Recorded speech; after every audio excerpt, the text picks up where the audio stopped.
Assalamualaikum warahmatullahi wabarakatuh. Saya Hafid Izal Mutaki dengan NIM 24106060037. Saya di sini akan menjelaskan tentang nasah dan mansuh dalam Al-Quran. Baik, pertama-tama, apa itu nasah dan apa itu mansuh? Untuk nasah sendiri, nasah merupakan suatu proses di mana hukum yang terkandung dalam suatu ayat dalam Al-Quran itu dihapus ataupun digantikan dengan hukum yang lebih baru yang datang di kemudian harinya. Kenapa ada begitu? Nah, ini menggambarkan fleksibilitas dan perkembangan legislasi dalam Islam yang disesuaikan dengan kondisi dan juga kebutuhan umat Islam. Sedangkan mansuh sendiri merupakan ayat yang dihapus atau ayat yang disesuaikan. Seperti itu. Nah, untuk contohnya sendiri itu berada di konsep tentang kewajiban sholat malam. Sebelumnya dalam sholat malam itu eh, hukumnya itu wajib. Jadi untuk seluruh umat Islam itu diwajibkan untuk sholat malam. Namun di kemudian hari itu diganti tidak karena tidak diketatkan untuk umat Islam seperti itu. Sifat dinamis dan legislasi ilahi. Nasah itu memperlihatkan bahwa hukum Islam bukanlah sesuatu yang kaku atau tidak berubah seperti halnya penciptaan alam semesta yang berlangsung secara bertahap. Nah, legislasi ilahi juga diturunkan secara bertahap, seperti pada yang kita ketahui Al-Quran itu diturunkan secara bertahap melalui malaikat Jibril ke Nabi Muhammad. Dalam praktiknya, hukum yang diubah melalui nasah itu tidak berlaku untuk prinsip-prinsip dasar agama seperti dasar akidah, rukun Islam, syahadat, ataupun syarat-syarat sholat seperti itu. Nah, tetapi yang diubah itu yang pada nasah yang diubah itu biasanya berhubungan dengan kehidupan sosial dan juga ekonomi umat Islam. Adapun perbedaan pendapat ulama, yang pertama itu ada menurut Ibnu Al-Jauzi itu ada sekitar 246 ayat yang dinasahkan. Nah, namun menurut Ad-Daha itu hanya ada 5 ayat yang dinasahkan. Perbedaan pendapat ini timbul karena adanya perbedaan dalam memahami apa yang dimaksud dengan nasah. Ada yang melihatnya sebagai perubahan total hukum, sementara ada yang membedakan antara nasah dan takhis atau istisna.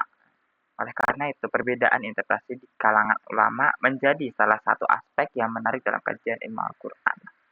Contohnya sendiri itu saat Umar bin Khattab itu mempertanyakan pendapat tentang hukum sholat saat berpergian kepada Nabi Muhammad, tentang kelonggaran sholat saat berpergian. Nabi Muhammad menjelaskan bahwa hal itu adalah sebuah keringanan dari Allah yang akhirnya mengarah pada interpretasi apakah itu termasuk nasah atau pengecualian khusus.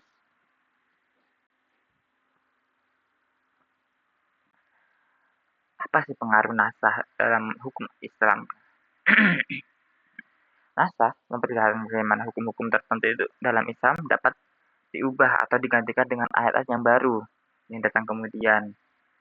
Nah, nasah ini lebih sering terjadi pada antara ayat yang turun pada awal Islam di Mekah dan ayat yang turun di Madinah. Sebagai contohnya, pada awalnya itu puasa Ramadan itu menetapkan kewajiban untuk berpuasa sepanjang malam. Jadi full satu hari itu puasa. Nah, namun di kemudian hari itu diubah dengan waktu yang lebih pendek. Hal ini menggambarkan bagaimana Al-Quran memberikan fleksibilitas sesuai dengan kemampuan umat pada setiap periode tertentu. Itu. Lalu di sini ada contoh ayat yang mansuh. Untuk punya sendiri, Bismillahirrahmanirrahim. Wahilla lakum lailatas siyami rafasu ila nisaikum hunna libasul lakum wa antum libasul lahun. Alimallahu annakum kuntum takhtanuna anfusakum fataba alaikum wa afa ankum.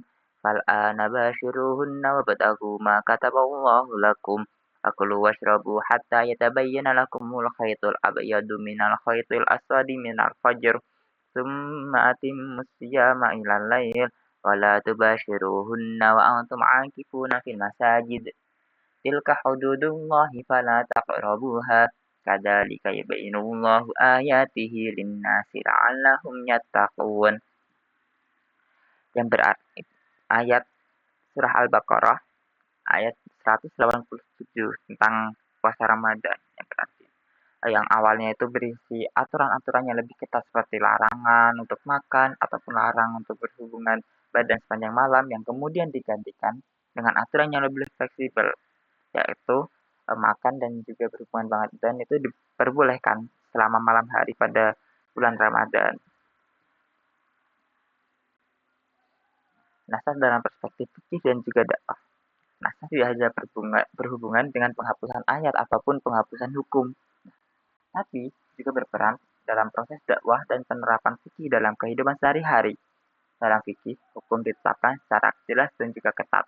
Sedangkan dalam dakwah, pendekatannya itu bisa lebih lembut ataupun bertahap seiring kali digunakan. Misalnya pada zaman dahulu, pada waktu Rasulullah itu menyebarkan hukum tentang larangan minum khamar atau pengharaman alkohol, itu Nabi Muhammad tidak secara langsung melarangnya, namun secara bertahap.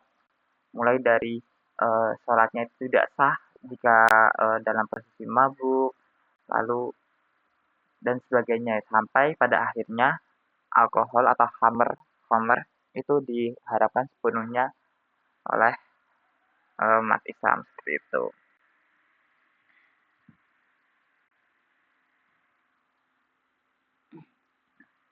Lalu, adapun tantangan pemahaman naskah dan juga mansuh.